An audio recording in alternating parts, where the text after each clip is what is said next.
அனைவருக்கும் வணக்கம். Welcome back to Tilaks Mani YouTube channel. இந்த பதிவில் இப்போ நம்ம என்ன பார்க்க போகிறோம்னு பார்த்தீங்கன்னா 2026ஆம் வருடத்தில் குலசேகரப்பட்டினம் இந்து அறநிலையத்துறை அருள் தரும் ஸ்ரீ முத்தாரம்மன் திருக்கோவிலில் வருஷாபிஷேக விழா எப்போ, நாள் மற்றும் தேதி பற்றி விவரங்களை தான் இந்த பதிவில் நம்ம பார்க்க இருக்கிறோம். அதற்கு முன்னாடி நம்மளுடைய சேனல் இப்போ தான் ஃபஸ்ட் டைம் பார்க்குறீங்கன்னா கண்டிப்பாக சப்ஸ்கிரைப் பண்ணிட்டே பாருங்கள். வாங்க இப்போ நம்ம வீடியோக்குள்ள போகலாம். முதலில் வருஷாபிஷேகம் எப்போன்னு சொல்லி பார்த்துடலாமா? ஏப்ரல் 29ஆம் தேதி புதன்கிழமைங்க.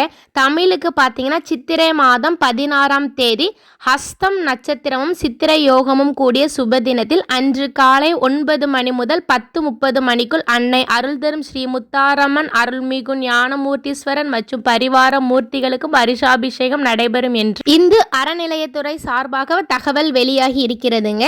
சரி, ஏப்ரல் 29ஆம் தேதி வருஷாபிஷேகம் அன்று கோவிலில் நடக்கும் நிகழ்ச்சிகளை பார்த்துடலாமா? வாங்க பார்க்கலாம்.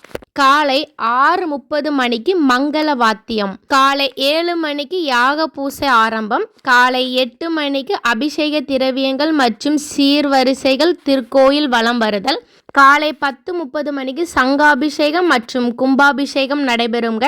மதியானம் 12 மணிக்கு சிறப்பு அலங்கார பூஜை, மதியம் 12:30 மணிக்கு அன்னதானம், அதன் பின்பு மாலை 6 மணிக்கு புஷ்பாஞ்சலி நடைபெறும்.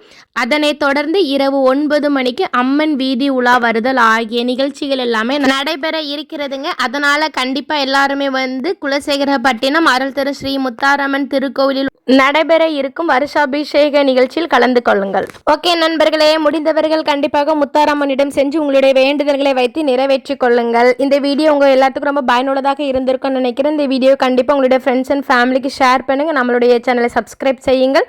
உங்களுக்கும் உங்கள் குடும்பத்தில் உள்ள அனைவருக்கும் குலசேகரப்பட்டினம் முத்தாரம்மனுடைய அருள் பரிபூரணமாக கிடைக்கட்டும். அடுத்து இதே மாதிரி ஒரு நல்ல பதிவில் சந்திக்கலாம். நன்றி, வணக்கம்.